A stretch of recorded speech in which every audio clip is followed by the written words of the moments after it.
I didn't know what to expect when I arrived in India-controlled Kashmir.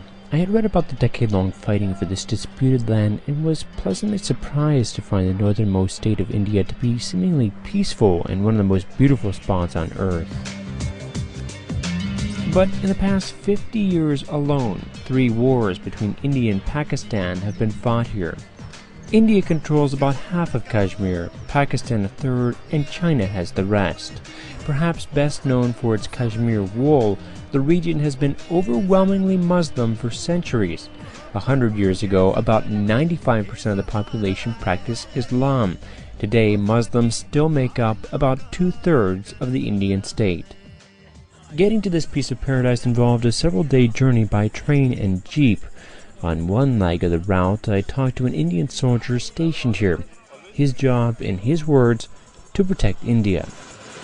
He's from southern India and said he's fought militants. I don't mind. I'm proud I am Indian. This soldier is just one of 600,000 Indian security forces based in the area. That's about 1 soldier for every 20 people living here. For many, Kashmir is an integral part of India. Very nice place. And, crown of India. I arrived in the so-called Crown of India for the 2004 general elections. Across India, the world's largest democracy, hundreds of millions of people were heading to the polls to put 543 of their compatriots in power in the country's parliament. 675 million Indians were eligible to vote. I joined the independent Jammu and Kashmir Coalition of Civil Society on its April 20th election monitoring mission. The organization included members of the community like journalists, including my colleague Shahnawaz Khan and his sister. The organization planned to document the day's vote by visiting local polling stations and talking to residents about the election process. A typical stop at a voting center started like this, behind a gate, talking to some soldiers, explaining the group's mission. Security was tight. The conflict area is dangerous enough, but elections give militants an opportunity and motive to attack government troops. The guards eventually checked IDs, and then searched for weapons or explosives. Then the election observers were admitted to the polling station. They'd meet with polling official after polling official to get the raw data, the number of people who showed up to vote. They went through the records to verify information, said goodbye, and moved on to the next station. In between polling stations, the group talked with locals about their thoughts on Election Day. There was plenty of time to talk. Life in Kashmir was at a virtual standstill, with stores closed and business halted. Civic groups had called for a general strike to show their opposition to the election. So in the streets, children played cricket, and men stood around with not much to do. Many Kashmiris decided not to vote. Why should we vote? This man asked. We are for freedom. We have nothing to do with votes. If the army comes and forces us, only then will we vote. This man said the army went into his home and his neighbors' homes and forced them all to cast their ballots. I have not voted under choice, he said. I voted under coercion. We are fighting for our rights, the rights of self-determination. Our preference is freedom, independence, Azadi.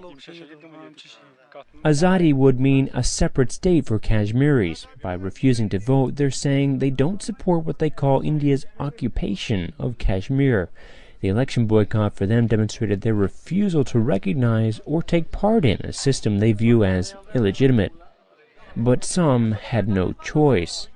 As we were walking down a road, we saw an army soldier beating a Kashmiri with a thatched stick. When he turned and saw us, he dropped the stick and walked toward us.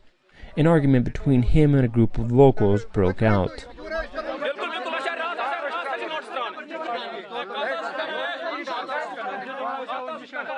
They said that these people are telling them, we'll see the polling mock tomorrow. In case you don't have, we'll wait you. They said that militants have told us not to vote. These people are telling us vote.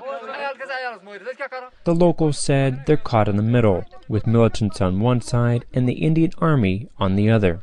Locals reported being threatened by Indian troops with death if they didn't vote. Human rights groups claim both the Indian Army and militants commit widespread human rights violations like torture, abductions, massacres, and rape. The areas in Kashmir voting today were declared hypersensitive, and additional troops were brought in to provide security. Some of the locals spoke out against the government troops forcing their participation in the elections. "We are for freedom," this man said. "We're not for India, we're not for Pakistan. We don't want to vote, but they're forcing us. What will happen to us when this election monitoring group departs?" he asked. "I'm sure," he said, "the soldiers will harass us." This is the situation as it has been here in Kashmir for the last 15 years, or maybe even more. The repression, security forces operating more as colonizing forces, as occupation forces. Despite the intimidation, by midday, the polls were not well attended. Total number of votes at this station 843. 843. And so far 0. Nobody has casted this vote. 1,392. And how many people have come? Nothing so far. 135. 1,141. 90 costed. Out of 643. Only 2 has been cost. From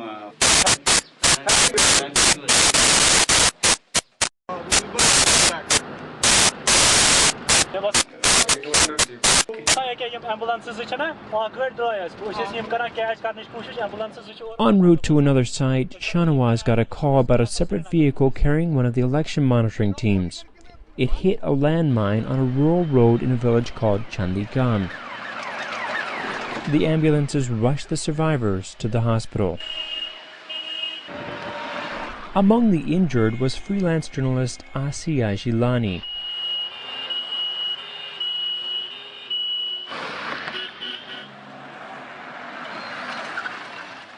Meanwhile, the election monitoring was called off, and we got an update from some other election observers. Asiya has probably lost her leg.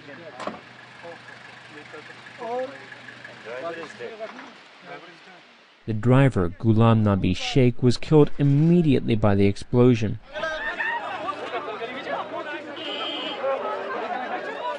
At the hospital, chaos and confusion, and grieving relatives.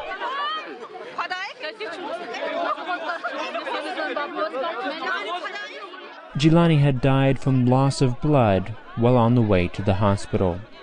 Fortunately, some survived the bomb blast. Police reported 7 of the journalists and rights activists in her car were critically injured.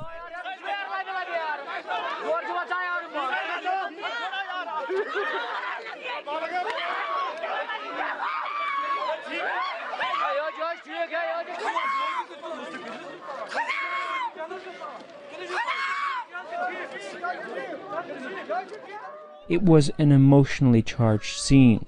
I wandered around the hospital and watched as friends consoled friends and relatives hugged each other in pain.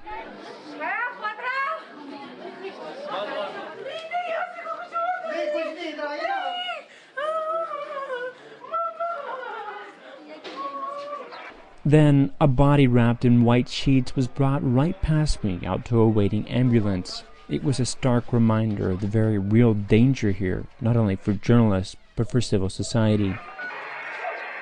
Jilani had contributed to local newspapers and also promoted human rights, working as an activist with several local organizations.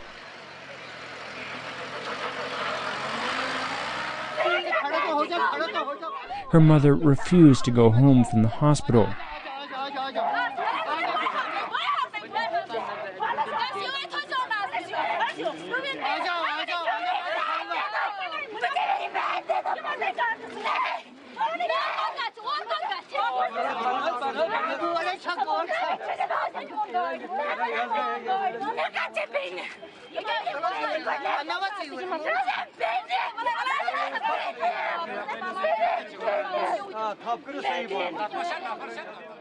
Eventually, a friend drove the woman home.